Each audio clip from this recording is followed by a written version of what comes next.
Hi friends, kitchen queen Geetha ಚಾನಲ್ಗೆ ಸ್ವಾಗತ friends. ಇವತ್ತು ನಾನು ನಿಮಗೆ ಶೇಂಗಾ ಹೋಳಿಗೆ ಹೇಗೆ ಮಾಡೋದು ಅಂತ ಹೇಳ್ಕೊಡ್ತಾ ಇದ್ದೀನಿ ಫ್ರೆಂಡ್ಸ್. ಯಾರು ಸ್ಕಿಪ್ ಮಾಡದೆ ಪೂರ್ತಿಯಾಗಿ ನೋಡಿಕೊಳ್ಳಿರಿ. ಗ್ಯಾಸ್ ಮೇಲೆ ಒಂದು ಕಡಾಯಿ ಇಟ್ಟು ಅದಕ್ಕೆ 2 ಕಪ್ ಶೇಂಗಾ ಹಾಕಿಕೊಳ್ಳಬೇಕು. ಈ ರೀತಿ ಚೆನ್ನಾಗಿ ಕೈಯಾಡಿಸ್ತಾ ಇರಬೇಕು ಫ್ರೆಂಡ್ಸ್, ಅಂದರೆ ಶೇಂಗಾ ಹೊತ್ತೋದಿಲ್ಲ. ಶೇಂಗಾ ಹೊತ್ತದ ಹಾಗೆ ಹುರಿದುಕೊಳ್ಳಿರಿ, ಅಂದರೆ ಟೇಸ್ಟ್ ಚೆನ್ನಾಗಿ ಬರುತ್ತದೆ.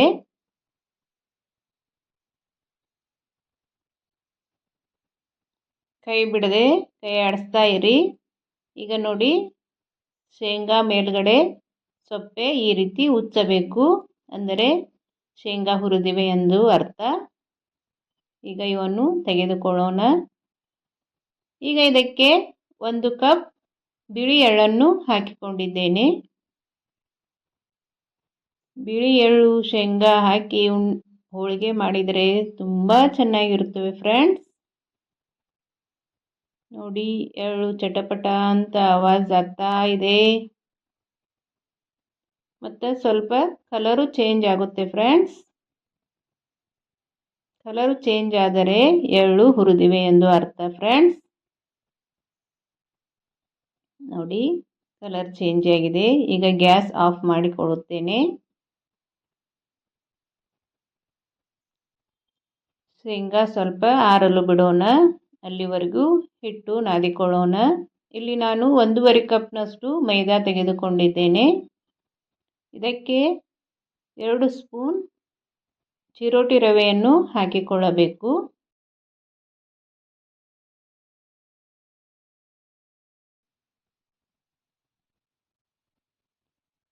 ಒಂದು ಚಿಟಿಕೆ ಉಪ್ಪು ಹಾಕಿಕೊಳ್ಳಬೇಕು. ಮೈದಾದಲ್ಲಿ ಯಾಕೆ ಮಾಡ್ತಾ ಇದ್ದೀರಾ, ಗೋಧಿ ಹಿಟ್ಟಿನಲ್ಲಿ ಮಾಡಬಹುದಲ್ಲ ಅಂತ ನೀವು ಕೇಳ್ಬೋದು ಫ್ರೆಂಡ್ಸ್. ಗೋಧಿ ಹಿಟ್ಟಿನಲ್ಲಿ ಮಾಡಿದರೆ ಹೋಳಿಗೆ ಮೆತ್ತಗೆ ಆಗುತ್ತವೆ, ಖಡಕ್ಕಾಗಿ ಬರೋದಿಲ್ಲ.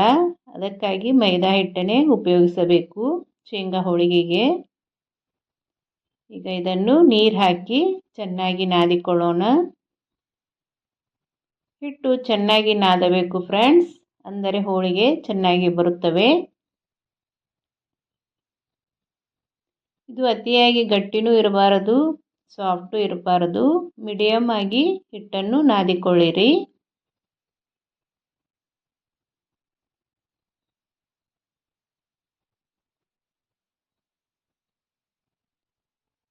ಇದನ್ನು ಒಂದು ಅರ್ಧ ಗಂಟೆ ನೆನೆಯಲು ಬಿಡಬೇಕು ಫ್ರೆಂಡ್ಸ್.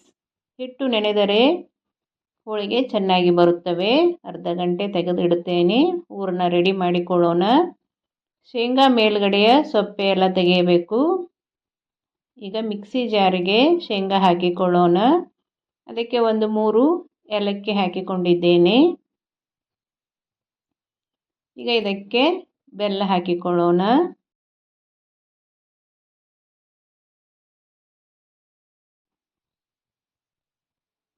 ಟೋಟಲ್ ಆಗಿ ಶೇಂಗಾ ಹೋಳಿಗೆಗೆ ನಾನು 2 ಕಪ್ ಬೆಲ್ಲ ಹಾಕಿಕೊಂಡಿದ್ದೇನೆ ಫ್ರೆಂಡ್ಸ್. ನಿಮಗೆ ಸಿಹಿ ಜಾಸ್ತಿ ಆಗುತ್ತದೆ ಅಂದರೆ ಸ್ವಲ್ಪ ಕಡಿಮೆ ಹಾಕಿಕೊಳ್ಳಬಹುದು. ನಮ್ಮ ಮನೆಯಲ್ಲಿ ಸಿಹಿ ಜಾಸ್ತಿ ತಿನ್ನುತ್ತೇವೆ, ಹೀಗಾಗಿ ನಾನು 2 ಕಪ್ನಷ್ಟು ಬೆಲ್ಲ ಹಾಕಿಕೊಂಡಿದ್ದೇನೆ. ಈಗ ಹುರಿದುಕೊಂಡಿರುವ ಎಳ್ಳನ್ನು ಇದರಲ್ಲಿ ಮಿಕ್ಸಿ ಜಾರಿಗೆ ಹಾಕಿ ಮಿಕ್ಸಿ ಮಾಡಿಕೊಳ್ಳಬೇಕು.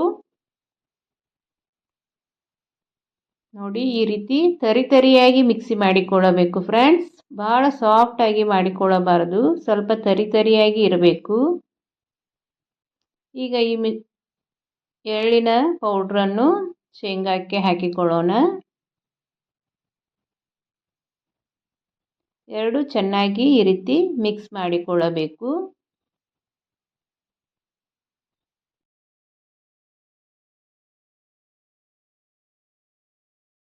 ಸ್ವಲ್ಪ ಬಿಸಿ ಮಾಡಿಕೊಂಡಿದ್ದೇನೆ ಫ್ರೆಂಡ್ಸ್.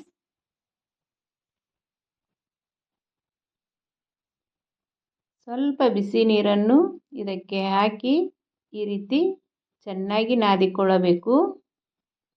ನೋಡಿ, ಹೂರಣ ಎಷ್ಟು ಚೆನ್ನಾಗಿ ರೆಡಿ ಆಗಿದೆ ಅಂತ.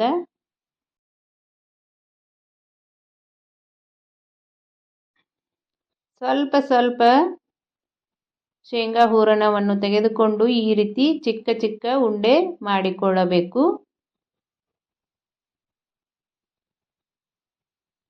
ಈಗ ಅದಿರುವ ಹಿಟ್ಟು ಏನಾಗಿದೆ ಅಂತ ನೋಡೋಣ ಫ್ರೆಂಡ್ಸ್. ನೋಡಿ, ಚೆನ್ನಾಗಿ ನೆನೆದಿದೆ. ನೋಡಿ, ಇಲ್ಲಿ ಚಿಕ್ಕ ಚಿಕ್ಕ ಶೇಂಗಾ ಉಂಡೆಗಳನ್ನು ಮಾಡಿಕೊಂಡಿದ್ದೇನೆ. ಈಗ ಹೋಳಿಗೆ ಹೇಗೆ ಮಾಡೋದು ಅಂತ ನೋಡೋಣ ಬನ್ನಿ ಫ್ರೆಂಡ್ಸ್. ಒಂದು ಸಣ್ಣ ಗಾತ್ರದ ಮೈದಾ ಹಿಟ್ಟನ್ನು ತೆಗೆದುಕೊಳ್ಳಬೇಕು. ಈ ರೀತಿ ಬಟ್ಟಲಿನ ಆಕಾರ ಮಾಡಿಕೊಳ್ಳಬೇಕು. ನೀವು ಹೋಳಿಗೆ ಹೇಗೆ ಮಾಡುತ್ತೀರೋ ಅದೇ ರೀತಿ ಮಾಡಿಕೊಳ್ಳಬೇಕು ಫ್ರೆಂಡ್ಸ್. ನೋಡಿ, ಎಳ್ಳು ಹಾಕಿರುವುದರಿಂದ ಎಷ್ಟು ಎಣ್ಣೆ ಬಿಟ್ಟುಕೊಂಡಿದೆ ಅಂತ ನೋಡಿ ಫ್ರೆಂಡ್ಸ್. ಈ ರೀತಿ ಕೈಯಿಂದ ಚೆನ್ನಾಗಿ ತುಂಬಿಕೊಳ್ಳಬೇಕು. ಈ ರೀತಿ ತುಂಬಬೇಕು ಫ್ರೆಂಡ್ಸ್. ಇದು ಈಸಿಯಾಗಿದೆ ಫ್ರೆಂಡ್ಸ್, ಒಂದ್ಸಲ ಟ್ರೈ ಮಾಡಿ, ಬರುತ್ತೆ. ಮೇಲ್ಗಡೆ ಹಿಟ್ಟು ಜಾಸ್ತಿ ಬಂದರೆ ತೆಗೆಯಬೇಕು, ಕಮ್ಮಿ ಇದ್ದರೆ ಅಲ್ಲೇ ಈ ರೀತಿ ಅಂಟಿಸಿಕೊಳ್ಳಬೇಕು. ನೋಡಿ, ಈಗ ಒಳ್ಳೆ ರೆಡಿ ಆಯಿತು. ಹೋಳಿಗೆ ಮಾಡಿಕೊಳ್ಳೋಣ.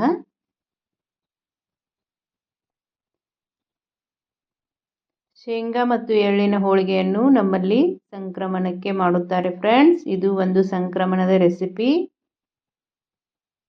ನನ್ನ ಚಾನೆಲ್ನಲ್ಲಿ ಸಂಕ್ರಮಣದ ವಿಶೇಷ ಸಾಕಷ್ಟು ರೆಸಿಪಿಗಳನ್ನು ಹಾಕ್ತಾ ಇದ್ದೇನೆ ಫ್ರೆಂಡ್ಸ್. ಪ್ಲೀಸ್ ಎಲ್ಲರೂ ಪೂರ್ತಿಯಾಗಿ ವಿಡಿಯೋ ನೋಡಿ ಸಪೋರ್ಟ್ ಮಾಡಿ. ಮತ್ತು ಸಾಕಷ್ಟು ಸ್ವೀಟ್ ರೆಸಿಪಿಗಳು ಇವೆ ಫ್ರೆಂಡ್ಸ್. ಟ್ರೆಡಿಷ್ನಲ್ ಸ್ವೀಟ್ ರೆಸಿಪಿಗಳು ಇವೆ, ಒಂದ್ಸಲ ನೋಡಿ. ನಿಮಗೆ ಇಷ್ಟವಾದರೆ ಕಿಚನ್ ಕ್ವೀನ್ ಗೀತಾ ಚಾನಲನ್ನು ಸಬ್ಸ್ಕ್ರೈಬ್ ಮಾಡಿ, ಶೇರ್ ಮಾಡಿ, ಲೈಕ್ ಮಾಡಿ. ಪಕ್ಕದಲ್ಲೇ ಇರೋ ಬೆಲ್ ಐಕನನ್ನು ಕ್ಲಿಕ್ ಮಾಡಿ ಫ್ರೆಂಡ್ಸ್. ಬೆಲ್ ಐಕನ್ ಕ್ಲಿಕ್ ಮಾಡುವುದರಿಂದ ನಾನು ಹಾಕುವ ಅಡುಗೆಗಳ ನೋಟಿಫಿಕೇಷನ್ ನಿಮಗೆ ಮೊದಲಿಗೆ ಬರುತ್ತದೆ ಫ್ರೆಂಡ್ಸ್.